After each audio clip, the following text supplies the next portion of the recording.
Hello everyone, I have been doing a bit of experimenting, and Paynes grey is one of those colours that I absolutely love. So I decided to pull out all of my Paynes grey tubes, not half pans, just the tubes that I have, and together with two of my, that's probably confusing for the minute, forget that one. Two of the colours that I really like from my Michael Harding palette are the warm white and the cobalt teal. So I decided to test all of my greys with the warm white and with the cobalt teal to see what would happen. So I'm going to bring this right up so that you can see it. This is the warm white going down this side. So here we have Daniel Smith's Paynes blue grey. The top line is the grey on its own, and then the next two lines I've added a little bit of the warm white and a bit more of the warm white. So on its own, a little bit of warm white, a little bit more warm white. I can't say as I was that impressed with that one. Then I'd got a Holbein tube. Let's get that right in. There we go. So the Holbein Paynes grey on its own comes out quite dark with a little bit of the warm white. That's the one in the middle here. And then with quite a bit more of the warm white, we get this lovely colour. Now, I really liked this set of three. That's why I put a yellow marker next to it. It's interesting to see the different pigments that are used for Paynes grey. But anyways, I have written them down. So Paynes blue grey was PB60 and PBK6. Holbein was PBK6 again, PB15 and PR122. And that one to me stood out. The next one is Winsor & Newton. So Winsor & Newton on its own here, with a little bit of warm white and a lot more warm white. Not bad, I have to say, but not as, I still preferred the Holbein. Then I'd got Schminke Horodam, and that is a Paynes grey bluish.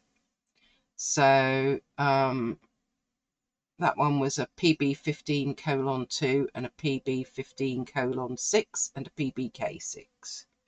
So lots of them seem to use PBK6. I need to look up what that is, but anyway. So here is the Schminke Horodam on its own. Little bit of warm white, a lot of warm white. So that one's not too bad, actually. I don't mind that one. But I think the Lucas one came out really nicely. So Lucas is PR176 and PB15:1. There is the grey on its own. Little bit of white, a lot of the warm white. Jackson's was PBK7, PB15, PV19.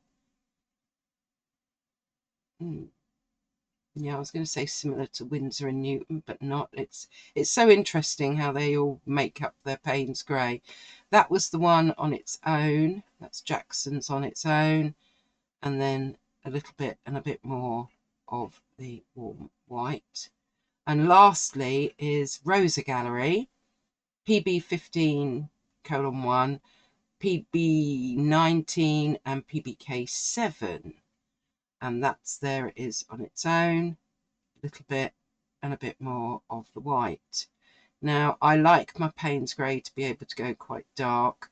The ones that I've highlighted, the ones that I liked the most, were the Holbein, the Lucas and the Rosa Gallery. So they came out tops. mixing it with the warm white.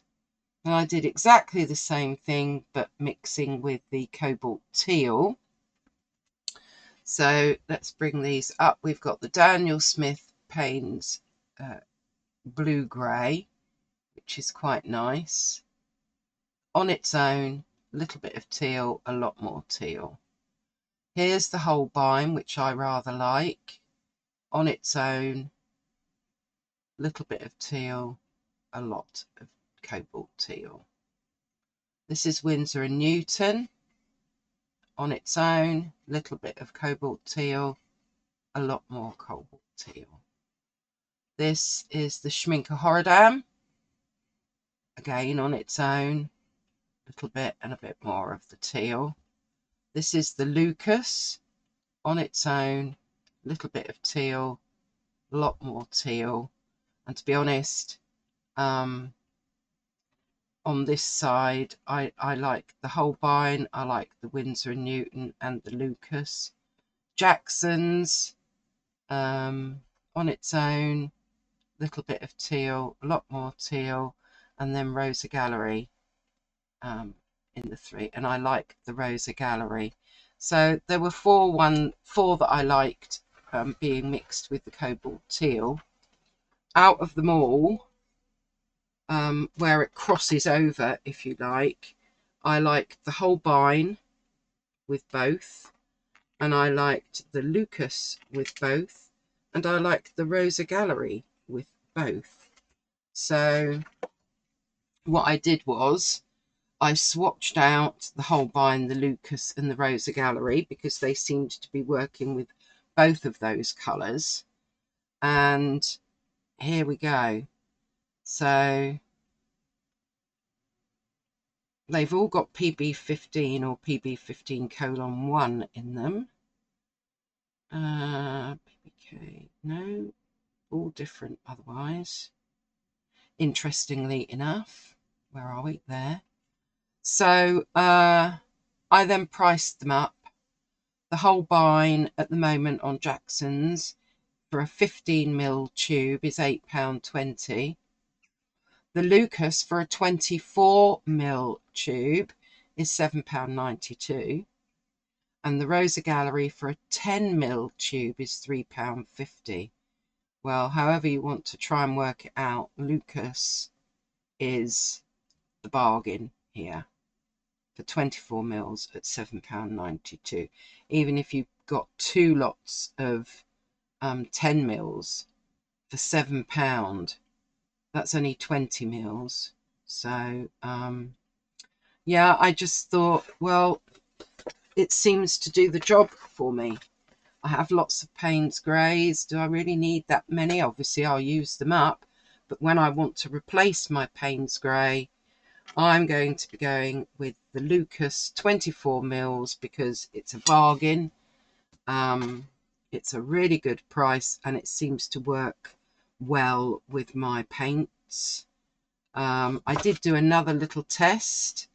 I tested the Holbein, the Lucas and the Rosa Gallery, these three that came out tops for me, with Bright Green Lake, which is this colour at the top here, and Yellow Ochre at the bottom here, just to see what would happen.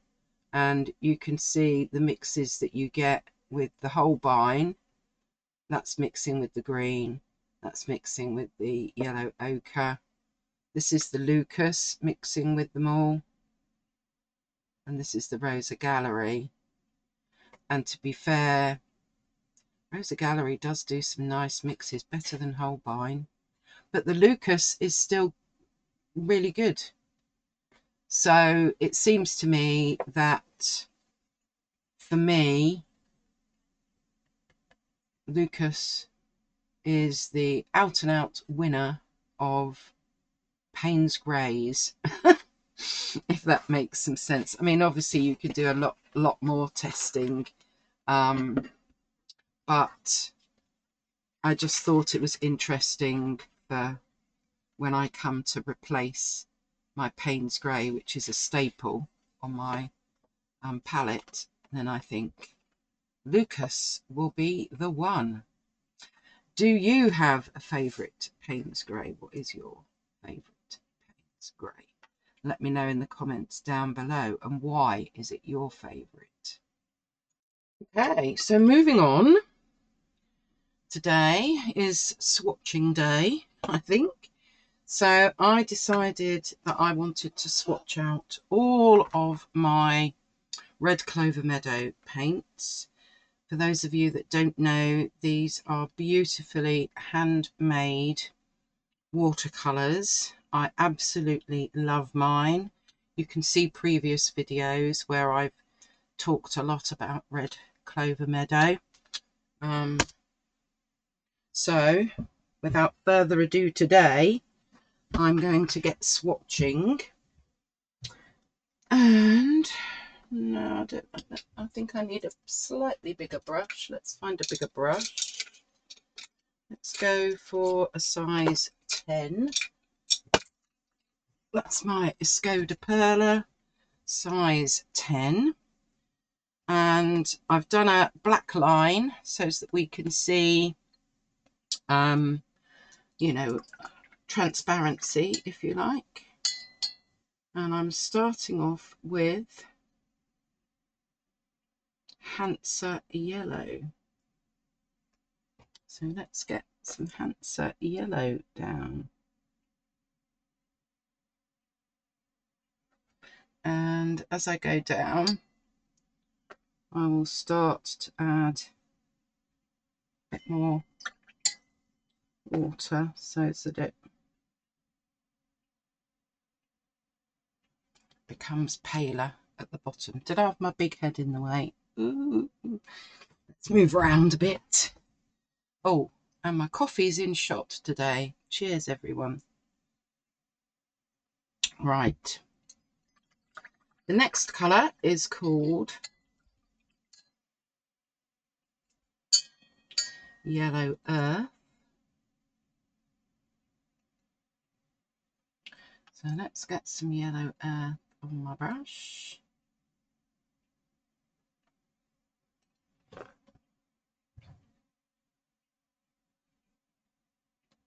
Which I suppose is like a yellow ochre.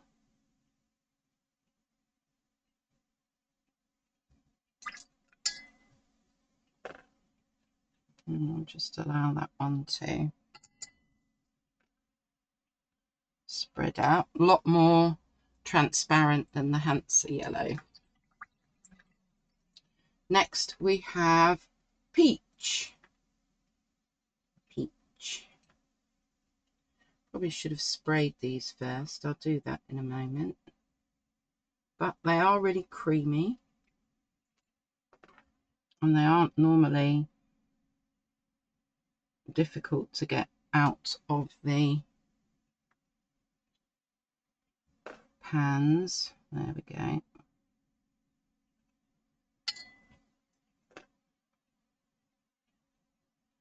And just allow that to feather down. There is our peach.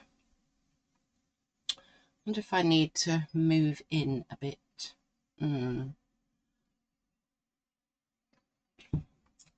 Let us see if I change my camera a little bit for you. Let's get you up, camera app. There you are. Now then.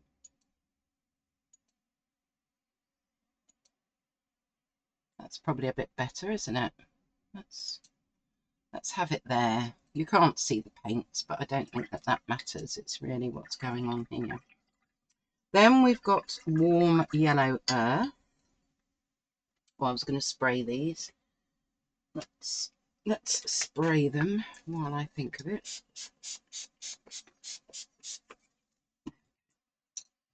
It's warm again here in the UK.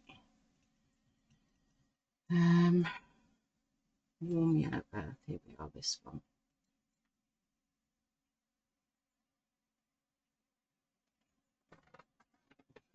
Right, let's get you.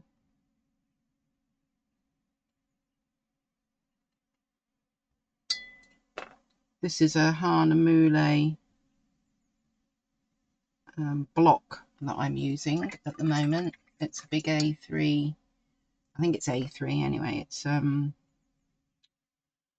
centimeters by 40 centimeters. I needed something big enough to get all of these colors on. So there we have our warm yellow earth. Next is Ercolona red. Let's get you.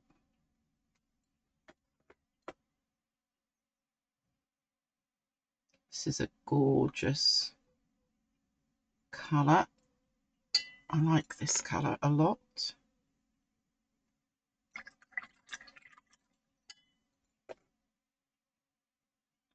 And then we'll just let you move down. Okay. Followed by copper red. So where's copper red? 1, 2, 3. There you are.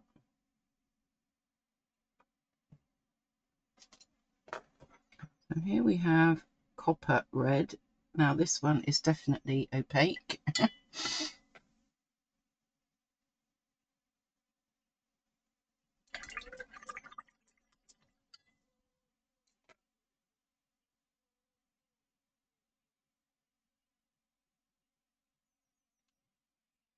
There we have our copper red.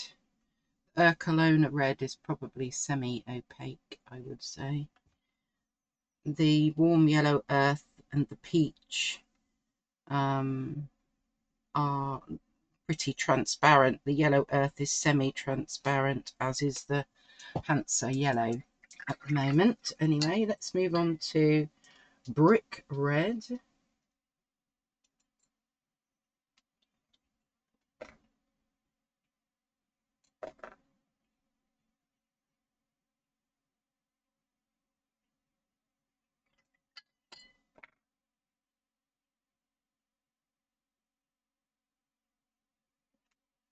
There is our brick red.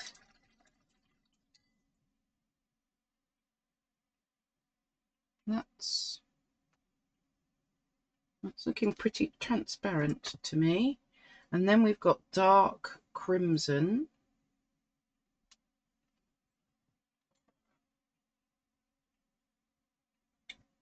Probably need a bit more.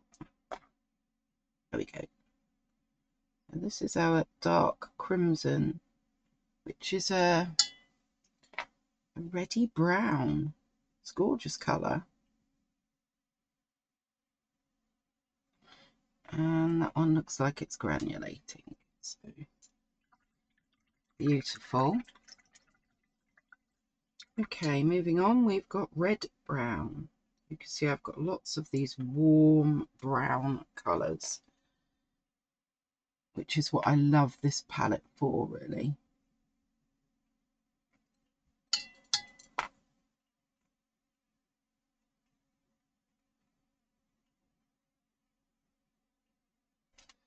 There is our red brown. Next is purple umber, which I adore. In fact, I think that's the one I've got a spare. Yes, I have a spare one sitting there because I'm digging quite a hole in this. I do rather love it. This purple umber is pretty opaque. It is rather a lovely colour. There's our purple umber. Let's move up a little bit. Moving on to burnt umber.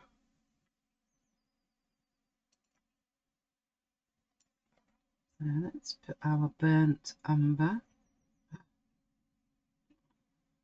Trouble is, I like all of these paints. That's the thing. I just love them. When it comes to what I call big companies, I like Michael Harding because I'm based in the UK. But I also like Daniel Smith.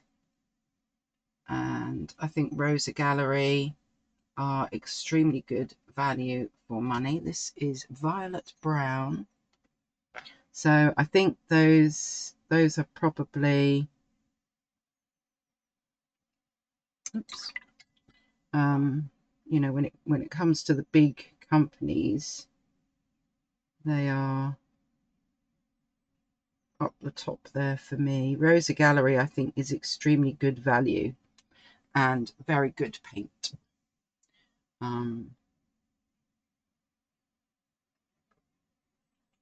But when it comes to the handmade paints, I would have to say top of my list is Red Clover Meadow. I do have some deep light and I have some Essie. But I think, oh, there's just something about all of these colours that does it for me. Oh, that violet brown is doing something nice. I will bring all these up when I'm finished. Right, this is called Castle Brown. Oh, sorry, Castle Earth. That one's getting a bit low. Ooh. This is almost like a sepia colour. And it's really rather pretty and lovely, and it does do some nice things. It granulates, so another one of my favourite colours. And we've got vermilion. Now, I love a good vermilion. There's something about that orangey red that I really love. If I could only have one red on my palette, it would be vermilion. So I really do like vermilion. There we go. There's our vermilion. However, I do have another red, and this is just called red. This is going to be such a nice record for me to have.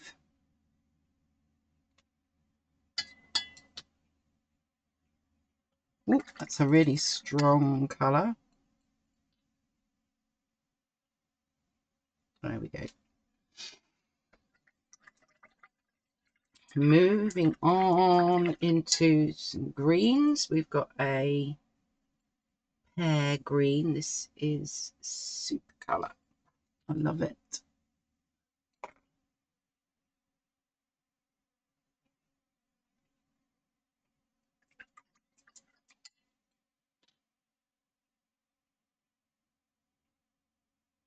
I think I might swap to my other water.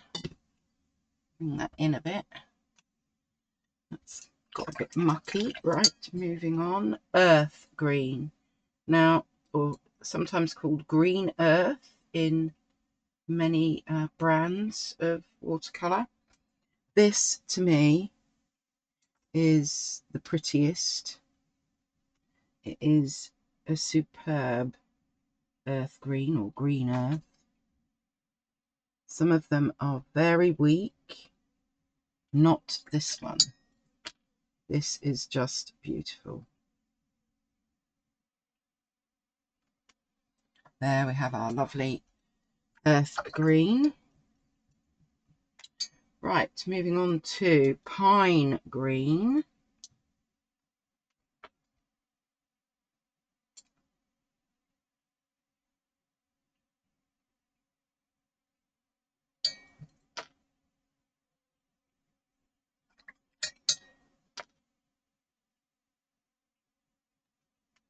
There is our pine green, and then forest green. This is a gorgeous colour too. Where am I there?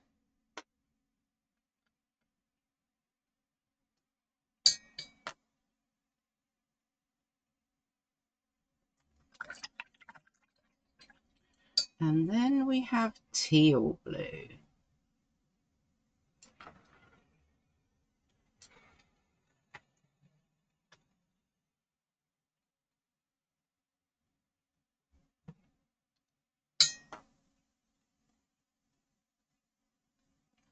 There is our lovely teal blue. Right, now I really do have to watch and make sure I don't get my head in the shot. So then we have Midnight Blue, which is the fourth one in.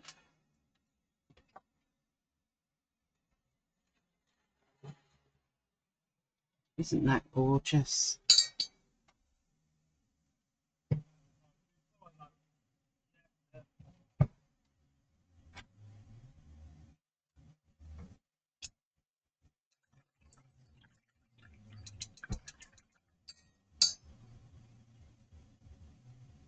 So that's our Midnight Blue.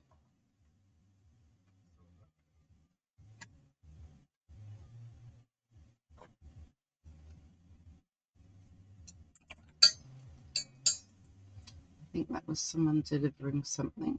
Right. Prussian Blue. There we go. Prussian Blue.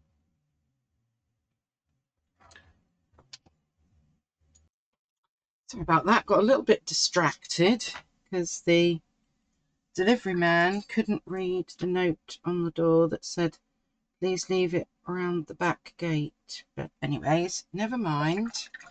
There is our gorgeous Prussian Blue. And then we have Coral Orange, which is another super colour. Well, they're all super colours. What can I say? Maybe I'm biased, but I do find these to be the most beautiful paints. And then these kind of went out of order a little bit colour wise because they're the latest ones that arrived, and I didn't move them about. So Exotic Green,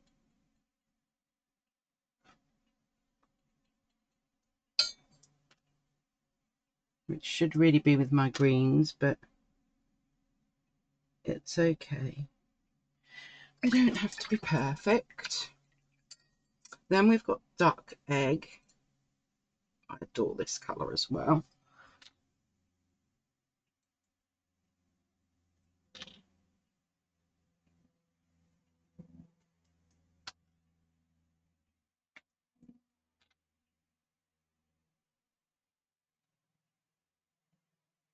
There is our Duck Egg. Sky Blue. Pretty colour, this one. Oh, I think I've gone over a little bit. Never mind.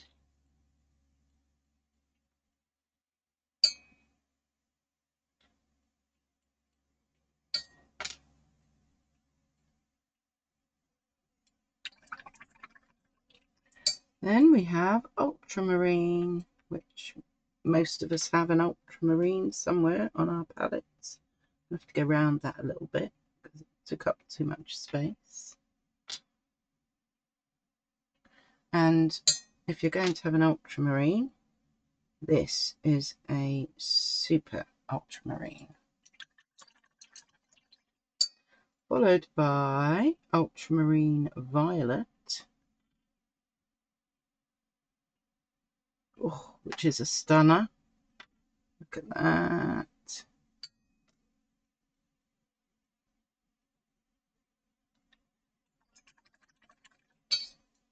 Then we have Ultramarine Violet Bluish.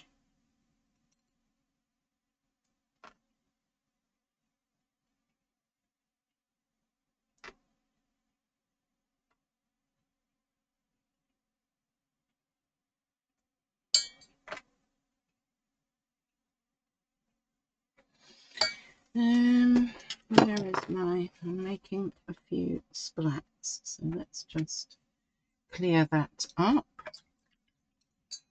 Just a couple of colours to go. Lilac Violet is next.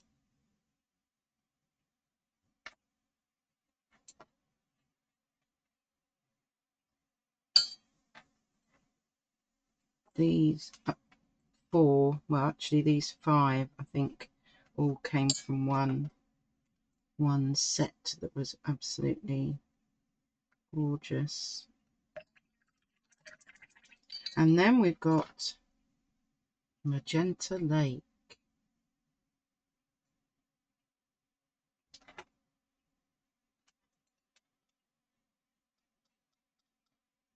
It's a real berry colour.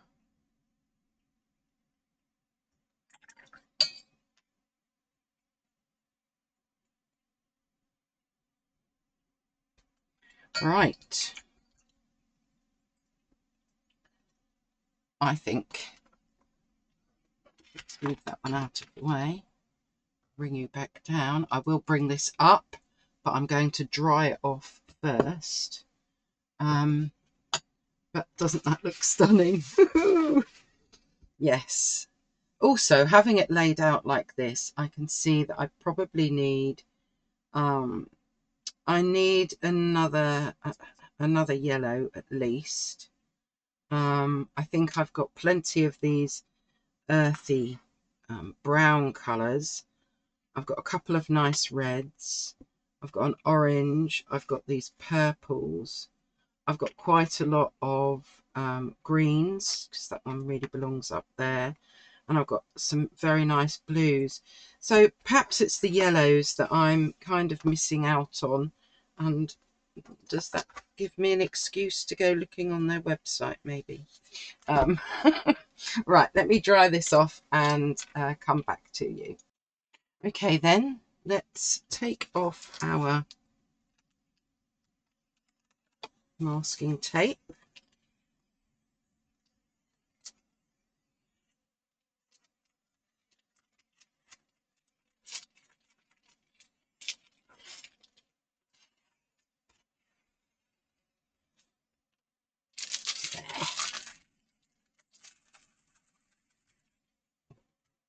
And where is my pen? I am just going to label this up.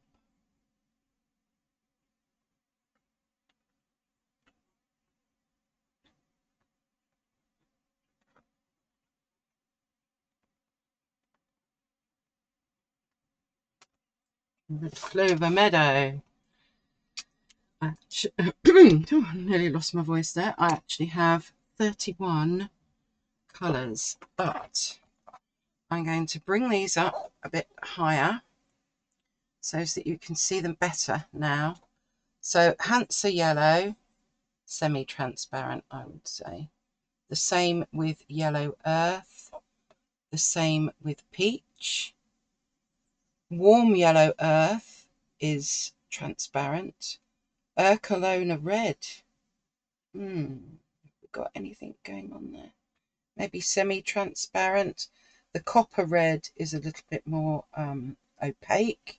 Brick Red is probably, it's not so, you can definitely see that it's not transparent.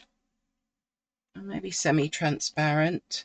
Same again with our dark crimson, and our red brown is quite transparent really. Purple umber, gorgeous, gorgeous colour. I'm hoping that you can see the purpley bits coming out in that. Is probably semi-transparent as well. On this top row, this warm yellow earth looks like it's got little bit of granulation going on. The dark crimson definitely granulates, and I would say this purple umber does as well. So there we go, that's that top row. Moving down, we've got our burnt umber. That looks fairly transparent. Violet brown, pretty opaque. Castle Earth is very granulating and quite transparent. Vermilion, semi-transparent. With our red, I'd call that kind of semi-transparent as well. Our pear green is, well, that looks pretty clean actually. maybe that's much more transparent. Earth green, fairly transparent. Pine green, the same. Forest green and teal blue, they all look fairly transparent. The teal blue has got a little bit of granulation going on. So has the forest green. Earth green has. Castle earth has. So on our middle row, those are the ones that are granulating. And then let's see if I can get this, all of this bottom row in. There we go. So midnight blue, Prussian blue. To be fair, they maybe midnight blue is a bit more semi-transparent. Prussian blue looks quite transparent, to be honest. Coral oranges, transparent. Exotic green, yeah, there's nothing there. Transparent. Duck egg, transparent. The sky blue, I would say, is more semi-transparent, and that's because it does granulate, and that is causing it to not be completely transparent. Same with the ultramarine, semi-transparent, and actually the next two, the ultramarine violet and the ultramarine violet bluish, both look as though they're semi-transparent, and the lilac violet. Magenta lake looks much more transparent. So for granulation, I think sky blue, definitely. These three that have got the ultramarine in them are all granulating. The lilac violet, maybe a little bit, not really the magenta lake. That's just pretty transparent. So there we go. I will, what shall I do? Well, if anyone would like a photograph of these colours, you can either take a picture from your screen, but that probably won't be that good.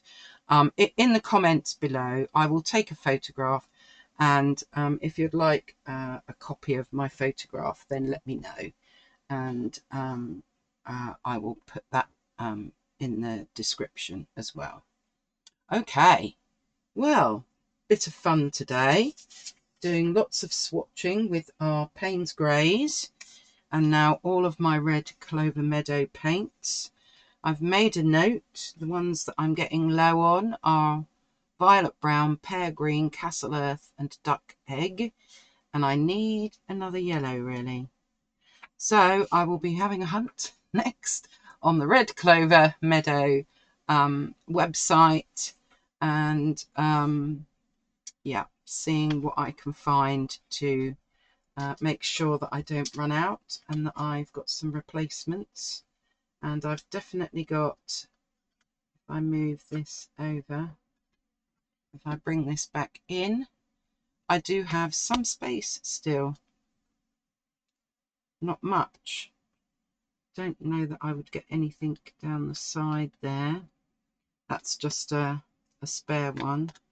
And to be honest, I put buff titanium in here. Oh, that will go down the side there, look. So 1, 2, 3, 4, 5. I could probably fit another 5. Will that go up? Maybe 6. I could maybe fit another 5 or 6 in this particular palette, which has been quite a good little palette. And I kept my stickers, and I put my Red Clover Meadow stickers on the front here. There we go, there's my swatches. Right, I think that's probably it, isn't it? For today, anyway. So, move my cup of coffee out of the way. All of you have a lovely morning, afternoon or evening wherever you are, and stay safe, stay healthy and stay calm until I see you next time. Please subscribe if you can, and hit the like button, hit the notifications. It really does help us that are doing the longer content, the longer videos. It's a bit of a struggle to to kind of grow. So yeah, it would be lovely if you could support in that way. I would be extremely grateful. Thank you very much for watching. See you next time.